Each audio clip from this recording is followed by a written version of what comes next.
Hello everyone, আজকে আপনাদের জন্য আবারও নিয়ে এসেছি একটি নতুন ডায়াগ্রামের মাধ্যমে আপনারা জানতে পারবেন কিভাবে how to make light with RCBO ring diagram তৈরি করা হয়। চলুন দেখে নিই কিভাবে তৈরি করা হয়। DPMCB double pole miniature circuit breaker, এটির মাধ্যমে নেগেটিভ ও পজিটিভ লাইন নিয়ন্ত্রণ করা হয়। RCCB resident current circuit breaker.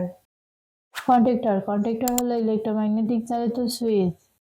RCBO light, positive line ডিপিএমসিতে কানেকশন দেওয়া হলো, নেগেটিভ লাইন ডিপিএমসিতে কানেকশন দেওয়া হলো, নেগেটিভ লাইন ডিপিএমসিবি থেকে RCCBতে কানেকশন দেওয়া হলো, ডিপিএমসিবি থেকে পজিটিভ লাইন RCCBতে কানেকশন দেওয়া হলো, পজিটিভ ও নেগেটিভ লাইন RCCB থেকে কন্ট্যাক্টরে কানেকশন দেওয়া হলো, নেগেটিভ ও পজিটিভ লাইন RCBOতে কানেকশন দেওয়া হলো, কন্ট্যাক্টর থেকে পজিটিভ ও নেগেটিভ লাইন লাইটে কানেকশন দেওয়া হলো, নেগেটিভ লাইন কন্ট্যাক্টরে কানেকশন দেওয়া হলো, আউটপুট লাইন RCBOতে কানেকশন দেওয়া হলো, পজিটিভ লাইন RCBOতে কানেকশন দেওয়া হলো।